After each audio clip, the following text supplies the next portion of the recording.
Episode 4 of the Called and Challenged. Let's be real for a moment. You can be surrounded by people and still feel completely alone.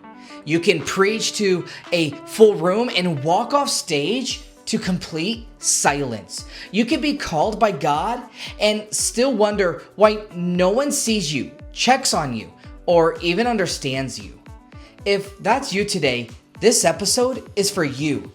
Being called often comes with a cost, and one of the biggest is loneliness. But I want to show you something powerful. God never called you to be popular. He called you to be faithful. And while you may feel lonely, you are never alone.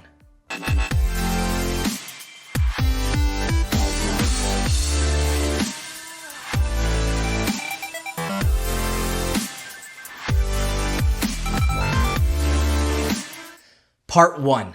Your story, reality of ministry, loneliness. Let me share something personal. I've been in ministry for 10 years, more than 6 as a lead pastor, as I've mentioned in the very first episode. Today we're on episode 4, and some of the most anointed moment of my life were also some of the most isolated. Now, I know that sounds absolutely crazy, but after the crowd clears, after the sermon's preached, after the text thread dies down, there are moments where I've sat with the weight of responsibility and no one to share it with. Can you relate? Maybe you are in ministry. Maybe you're raising a family. Maybe you are the one holding everyone together, but no one checks if you're falling apart. That's real. But it's not the end of the story. Part 2. Biblical examples of loneliness in calling. You are not the first one to feel that way. Elijah, 1 Kings chapter 19, after calling down fire from heaven, he ends up in a cave saying, "I'm all alone." Jeremiah, constantly rejected, thrown into a pit, ignored. That doesn't sound fun. Jesus, yes, even Jesus, in his darkest hour, his closest friends fell asleep on him. He asked them to pray and they couldn't even stay awake. Then on the cross, he cried, "My God, why have you forsaken me?"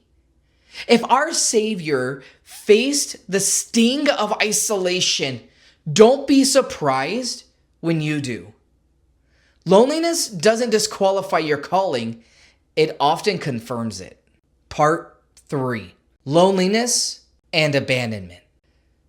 There's a big difference between being lonely and being alone. The enemy wants you to think no one sees you or even cares, so you will quit. But God says, "I will never leave you nor forsake you." Hebrews 13:5. In fact, some of the greatest growth happens when no one is even clapping. That quiet obedience, that private prayer, that decision to keep showing up when no one says thank you. That's where God shapes his servants. When no one else sees you, he still does. Part 4. Practical encouragement and strategies. So what do you do when loneliness hits? You stay connected even when you want to isolate. You reach out even if you are always the one being reached for. You talk to God even when you don't feel him right away. Find a spiritual friend, a mentor, a counselor. Don't suffer in silence. Ministry is heavy, but you were never meant to carry it all alone. If you're listening to this and you are in that lonely space, I want you to hear me. You are not forgotten. You are not weak for feeling this. God sees the effort no one else notices. And even in the silence, he is standing with you. Now, if this resonated, I want you to drop a dove emoji or a comment emoji in the comments. Share your story. Let's lift each other up. And don't miss episode 5 because we are talking about a big one. God's timing will test you. Until then, stay faithful, stay focused, stay called, and always remember the silence isn't your disqualification, it's your preparation. You may feel lonely at times, but you are never alone.